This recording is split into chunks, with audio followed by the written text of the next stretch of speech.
이 나경원 의원 관련하면은 떠오르는 게 하나 더 있죠. 민주당에서 줄곧 문제 삼는 일명 빠루 사건입니다. 여러분이 영상 한번 보시고 판단해 주시죠.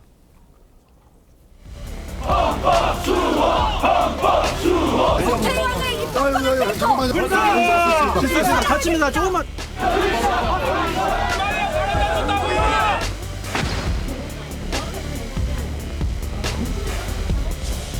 저희는 어제 자유민주주의를 지키기 위한 저항을 온몸으로 했습니다. 대한민국이 도대체 북한입니까? 그 법안에 찬성하는 사람만 투표할 때까지 계속 의원을 바꿔쳐도 되는 겁니까? 의회 구태타입니다. 의회 폭거입니다.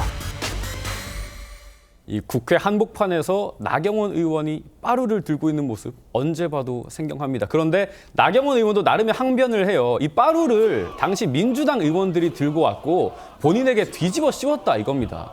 나경원 의원으로서는 좀 억울하다는 것 같은데 맞는 얘기인가요?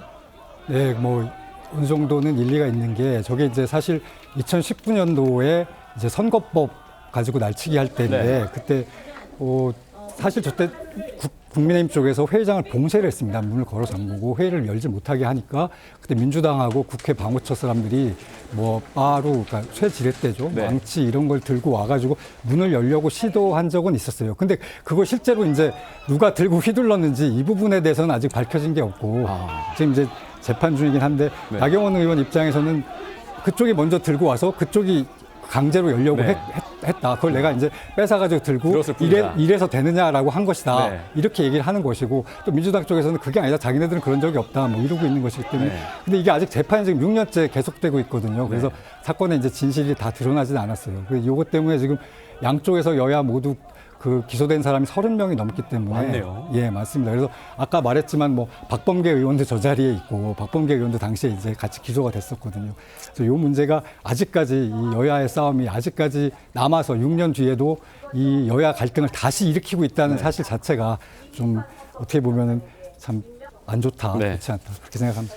어찌됐든 이런 실랑이 끝에 나경원 의원은 퇴장을 했고 이후에 기자회견을 열어서 추미애 위원장에 대한 공세를 이어갔습니다. 그런데 추미애 위원장도 가만히 있지 않았죠. 나경원 의원을 겨냥해서 앞으로 험난한 고비를 넘어야 할 것 같다면서 향후 가시밭길을 예고했습니다. 들어보시죠. 정말 보다 하다 정말 이런 국회, 이런 법사위 처음 봤습니다. 이 추미애 위원장 이 독단적인 운영 그리고 편파적인 운영 한마디로 법사위는 우리 국회의 법사위원회가 아니라 오로지 민주당 정권의 법사위원회였습니다. 일방적이고 독단적이고 편파적인 위원회 운영에 대해서 추미애 위원장은 사과하고 계엄 해제하러 오다가 다시 내빼버린 의원이 와서 법사위 간사를 맡겠다고 하고 있고 큰소리치는 이 비정상적인 상태를 보고서 저도 참으로 참담함을 느끼지 않을 수가 없습니다. 아마 앞으로도 험난하고 또 여러 고비를 많이 넘어야만 할 것 같습니다. 저렇게 강공을 펼치는 추미애 위원장의 모습을 보고 국민의힘에서는 정청래 시즌2다 이런 얘기도 나오더라고요. 예, 추미애 위원장도 만만치 않겠죠. 근데 지금까지 전적을 보면은 사실 나경원 의원이 조금 더 우세한 것 같아요. 네. 일단 2019년도에 원내대표를 맡았을 당시에 그때 나경원 대표가 조국 사태를 전면적으로 이끌면서 결국은 조국 장관의 사퇴를 이끌어냈거든요. 네.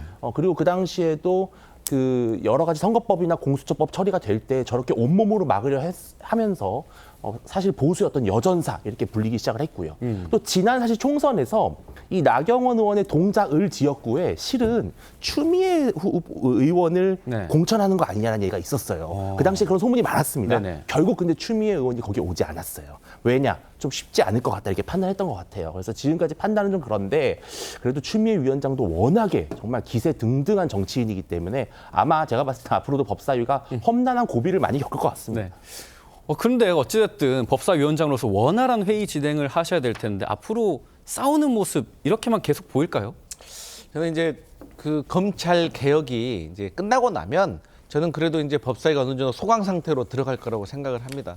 근데 이제 검찰 개혁이 좀 끝나기 전에는 아무래도 이제 추미애 법사위원장이 과거 법무부 장관을 하면서 이 검찰 개혁과 관련해 가지고 제대로 완수하지 못했다는 이 회한이 있는 사람이거든요. 네. 그렇기 때문에 그 동력이 되어 가지고 검찰 개혁이 끝나기 전까지는 법사위에서 조금 소란이 있을 것 같은데 아무래도 이제 그게 끝나고 나면 네. 여당이니까 이제 원활한 이제 법사위 운영을 하는 것이 본인에게도 민주당에게도 대통령에게도 좋지 않을까 저는 그런 생각을 합니다.